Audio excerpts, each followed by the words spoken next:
Olá, boa tarde. Estamos ao vivo, direto de São Paulo. Eu sou Daniele Santos e esta é a edição do almoço do Boletim do CDS.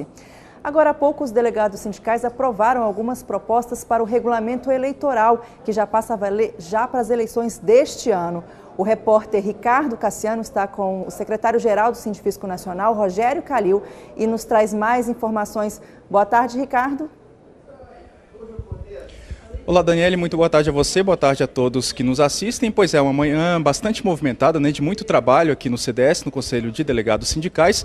Amanhã que começou com a apreciação das contas da DEM referentes ao exercício de 2017. Ontem, no final da noite, nós tivemos os relatórios da Comissão Permanente de Orçamento e também do Conselho Fiscal Nacional. E hoje pela manhã, a Diretoria Financeira e Administrativa também apresentou um balanço sobre toda a movimentação financeira da DEM referente ao ano de 2017 e as contas foram aprovadas pelo CDS. Em seguida, então, se começou a análise da minuta do regulamento das eleições que vão ocorrer no final do ano para a diretoria executiva e também a eleição da comissão, dos auditores fiscais que comporão a comissão eleitoral que vai ser responsável por todo o processo. Eu estou aqui com o secretário-geral do Sindifisco, Rogério Calil, que vai falar um pouco para a gente sobre o que foi de fato decidido pela manhã, que foi exatamente a aprovação do regulamento das eleições que foi proposto pela DEM. Lembrando, Calil, que alguns pontos do regulamento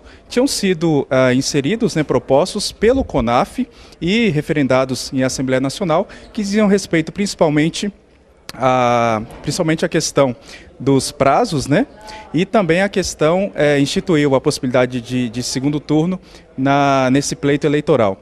Isso acabou mexendo um pouco nos prazos, possivelmente nós podemos ter segundo turno, e aí a DEM teve que revirar ali, mexer um pouquinho no regulamento para que fosse possível cumprir esses prazos inicialmente previstos para primeiro turno em setembro, segundo turno em novembro. Foi isso mesmo?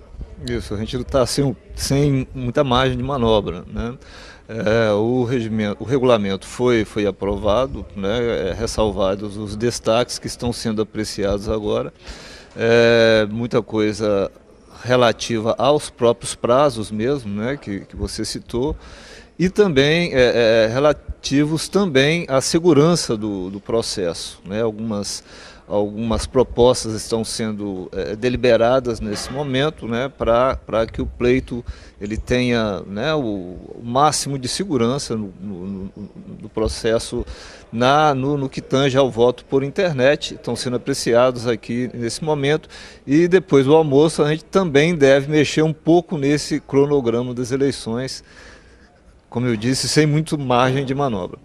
Lembrando que também uma modificação que foi proposta pelo CONAF foi exatamente aquela questão da certificação digital, para quem faz aquela votação eletrônica, votação pela internet, agora não mais com login e senha, mas vai ter que colocar aquele token, que dá mais também segurança para esse processo eleitoral.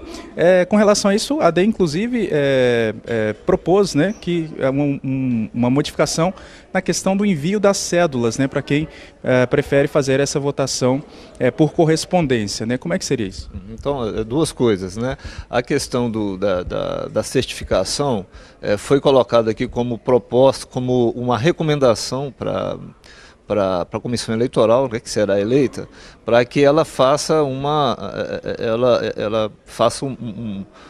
coloque nas recomendações procedimentais do voto por correspondência, que siga ali também as recomendações para a certificação digital daqueles que não têm, sobretudo dos aposentados que a maioria não deve ter a certificação digital, então vai ser encaminhado para eles o procedimento de como obter essa certificação.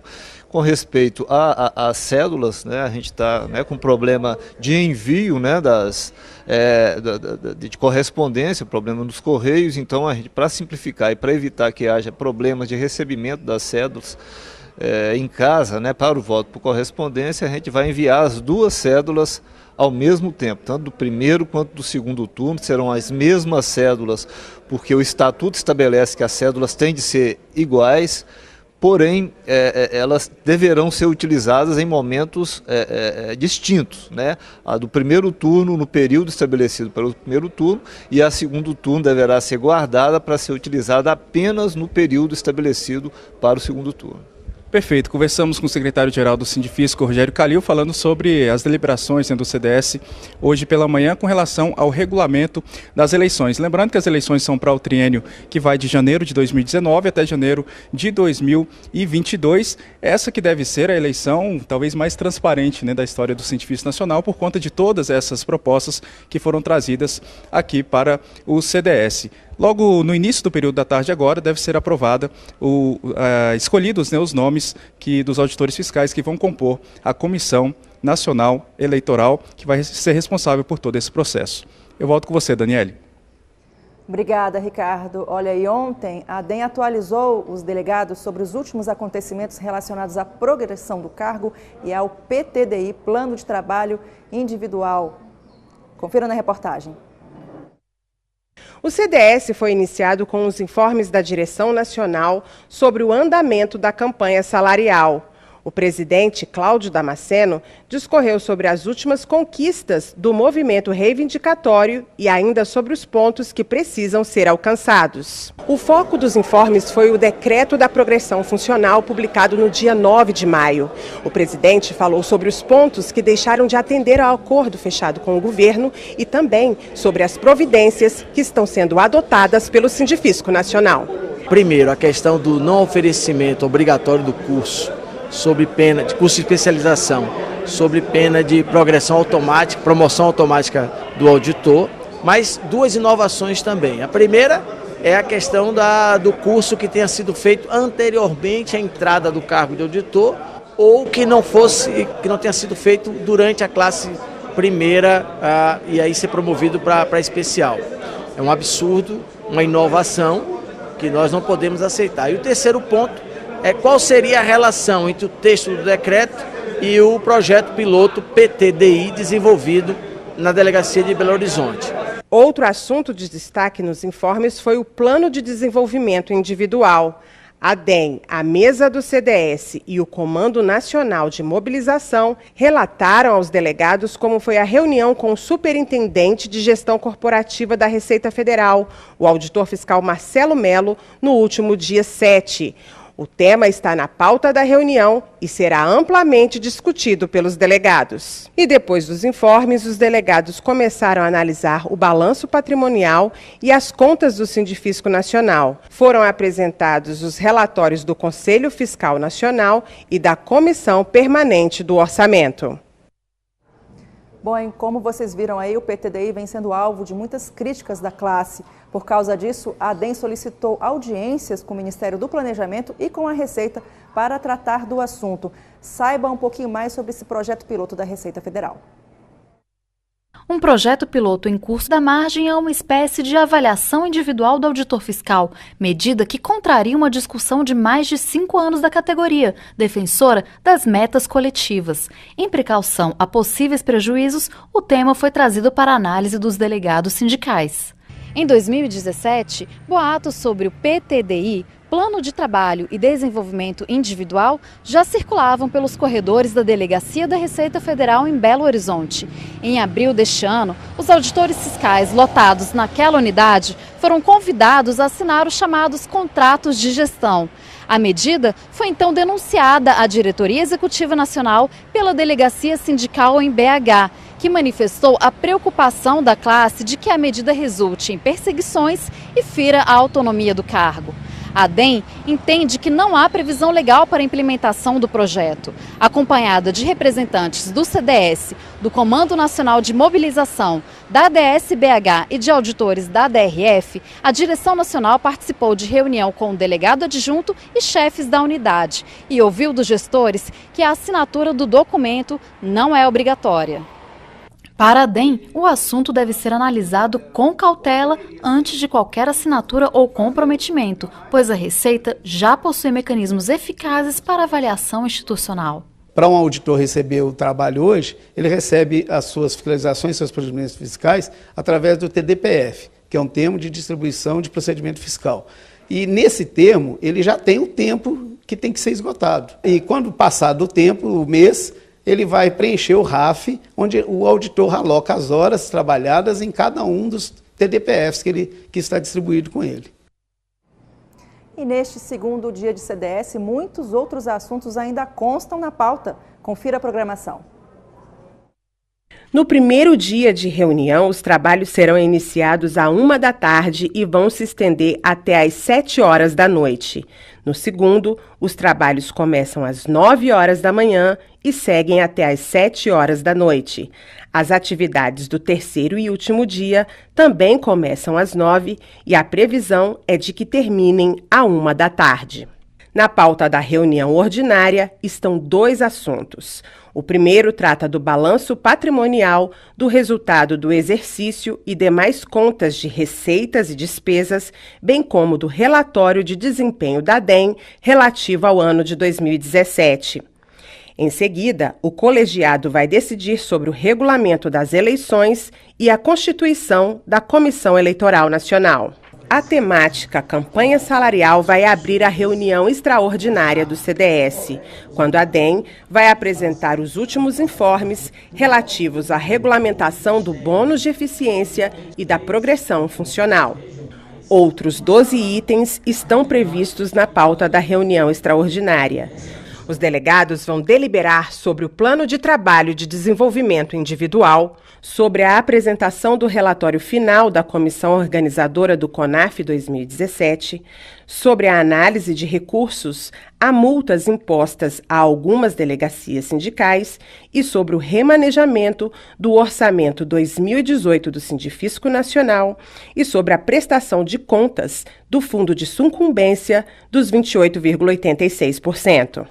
O colegiado ainda vai deliberar sobre a alteração do regimento de assistência jurídica individual, sobre a regulamentação dos procedimentos para reembolso de despesas, aquisições de passagens e hospedagens dos participantes das reuniões do CDS e sobre as alterações estatutárias relativas ao pagamento de indenização de fronteira para a participação em eventos sindicais. Em seguida, estão previstos informes do jurídico, a apresentação dos grupos de trabalho criados no âmbito do CDS e as representações ao Conselho de Delegados Sindicais relativa às alegações de infração disciplinar.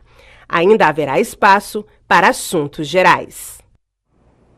Até o último dia de reunião, a comissão do CONAF vai apresentar o relatório final do evento que foi realizado no ano passado. O Congresso Nacional dos Auditores Fiscais reuniu mais de 800 participantes no Rio de Janeiro para discutir os desafios da classe e apontar soluções que reforcem a autoridade e a valorização do cargo. O evento foi marcado por inovações tecnológicas e por uma nova metodologia que deu mais visibilidade às teses temáticas. Além das 12 propostas de alteração estatutária, o Congresso aprovou um total de 34 teses, que tratam de temas importantes e atuais, como a autoridade do auditor, a reforma tributária e a seguridade social. O caderno com todas essas teses faz parte do relatório final da comissão organizadora do CONAF, que vai ser apresentado aos delegados sindicais. O relatório vai ser submetido à apreciação dos delegados e, com relação ao caderno de teses aprovadas, aí a gente vai, além de apresentar para eles, posteriormente publicar no sítio do sindicato, repassar para os elaboradores dessas teses e repassar também para os candidatos à próxima diretoria executiva nacional. O presidente da comissão organizadora destacou o trabalho conjunto para consolidar o caderno, iniciado assim que as teses foram repassadas pela mesa diretora do CONAF. A partir daí, a gente interagindo, quando necessário, com os próprios elaboradores das teses, né, a gente conseguiu fechar esse trabalho, que está um trabalho bastante interessante e inovador em relação aos congressos anteriores. E além de acompanhar o CDS ao vivo, os filiados devem ficar atentos à fase regional da lista tríplice. A votação com indicação de nomes para secretário da Receita Federal do Brasil acontece amanhã e pode ser feita por meio do aplicativo do Sindifisco Nacional ou do nosso site. Veja na reportagem. O aplicativo do Sindifisco Nacional pode ser baixado tanto no celular quanto no tablet. A ferramenta pode ser encontrada nos dois sistemas, Android e Apple, com o nome Sindifisco Nacional. Depois de instalado, o filiado deverá acessar o aplicativo com a mesma senha que ele utiliza para ter acesso à área restrita do site do Sindifisco. O acesso à votação é simples. Entrando no aplicativo, o filiado deverá clicar no menu Lista Tríplice. Depois aparecerá a tela Votação Aberta. Toque em lista tríplice para secretário da Receita Federal do Brasil. Em seguida, será exibida a tela com os nomes dos 10 candidatos. O auditor poderá escolher até 3 nomes. Escolhidos, clique em votar e pronto, a votação estará concluída. E a gente fica por aqui. Lembrando que mais tarde, por volta das 7 da noite, tem uma nova edição do Boletim do CDS. Então eu espero você. Até mais!